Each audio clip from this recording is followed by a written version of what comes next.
Amaravati land pooling 2.0 సమావేశంలో కొందరు రైతులు ఎమ్మెల్యే శ్రవణ్ మంత్రి నారాయణ ముందు తమ సందేహాలు వ్యక్తం చేశారు. గతంలో లాగా ప్రభుత్వం మారితే తమ పరిస్థితి ఏంటని వడ్డమాన్ రైతులు ఆవేదన వ్యక్తం చేశారు.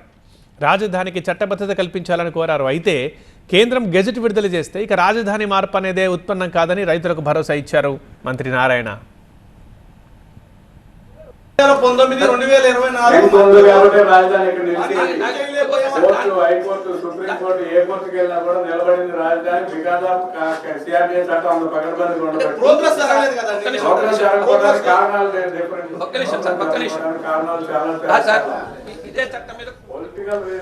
రైతులు ఎలాంటి సందేహాలు వ్యక్తం చేశారు, మంత్రి ఏమని సమాధానం ఇచ్చారో పూర్తి డీటెయిల్స్ మా అసోసియేట్ ఎడిటర్ ఈశ్వర్ అందిస్తారు. ఈశ్వర్,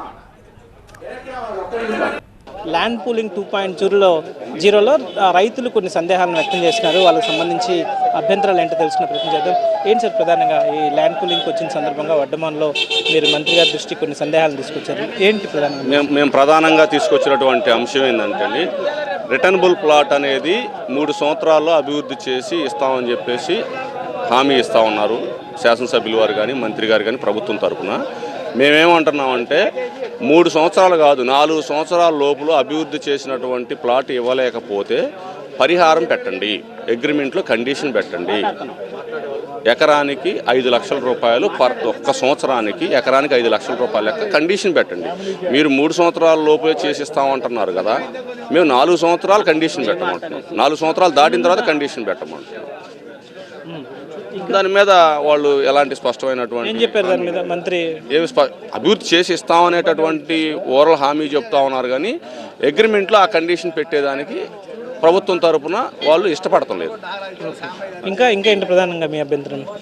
చట్టబద్ధత కావాలని కోరినట్టు ఆ కేంద్రంలో కూడా దానికి చట్టబద్ధత లేదు. ఆ ప్రయత్నం కూడా చేసే దాంట్లో కూడా ఇంకా మీకు క్లారిటీ రాలేదని అడిగాము. దానికి ప్రొసీజర్ ఉంది, నడుస్తూ ఉంది. ఆ కార్యక్రమం అది కేంద్ర మంత్రి వారు దాన్ని ఫాలోఅప్ చేస్తూ ఉన్నారు. అది అవుతుంది అనేటటువంటి హామీలు ఇచ్చారు. ప్రభుత్వం కూడా ఖచ్చితంగా వీలైనంత త్వరగా పూర్తి చేయాలన్న లక్ష్యంతో వెళ్తుంది కదా, ఎందుకు మీకు ఇలాంటి సందేహాలు వస్తున్నాయి? అంటే ఇప్పటివరకు జరిగిన అదంతా ఆలస్యం. గత అనుభవాల దృష్ట్యా ఇప్పుడు 2014 భూ సమీకరణ చట్టంలో రైతుకి భద్రత ఉంటే 2019-24 మధ్యలో ప్రభుత్వం ఇష్టపడకపోతే అభివృద్ధి ఎందుకు జరగలేదు? ఇప్పుడు మేము ఇస్తుంది ప్రభుత్వానికి, పార్టీకి కాదు, వ్యక్తులకు కాదు, ఎమ్మెల్యేలకో మంత్రులకో కాదు కదా. మేము ప్రభుత్వం తరపున వాళ్ళు వచ్చారు, వాళ్ళకి ఇస్తా ఉన్నాము. ప్రభుత్వం తరపున వాళ్ళకి ఇచ్చినప్పుడు ఏ ప్రభుత్వం ఉన్నా, ఎవరు ముఖ్యమంత్రి ఉన్నా, ఏ పార్టీ అధికారంలో ఉన్నా ఈ అభివృద్ధి కార్యక్రమం నిరంతరాయంగా కొనసాగాలి. రైతు తరపున భద్రత లేదు, రైతుకి గ్యారెంటీ లేదు, ఆ అగ్రిమెంట్ చట్టాన్ని మార్చాలి అని మేము డిమాండ్ చేస్తాం.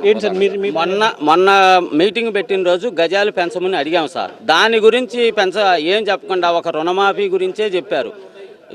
ఏదో కొద్దిగా గొప్ప కౌలు పెంచుతామన్నారు. అది కూడా ఇంత అనేది కూడా డిసైడ్ చేయాలి. ఏదైనా కానీ ఖర్చులకు తగ్గట్టుగా 1600 గజాలు ఉంటే తప్పితే ఇప్పుడు పరిస్థితి అయితే కుదరదు సార్. నాకు 4.5 ఉంది. ఇక్కడ 4.5 ఇవ్వడానికి నేను సిద్ధంగానే ఉన్నాను. నాకైతే ఎటువంటి అభ్యంతరం లేదు. అది అంటే ప్రధానంగా మీరు అడిగిన ఏమన్నా మీకు ఇస్తామని చెప్పారా? అంటే డ్రై ల్యాండా, మీరు జరీబ్ ల్యాండా, ఎలాంటి హామీ వచ్చింది ప్రభుత్వం నుంచి? నాకు మంచిగానే ఉంది ప్రభుత్వం అయితే. ఊర్లో అందరూ ఇస్తున్నారా?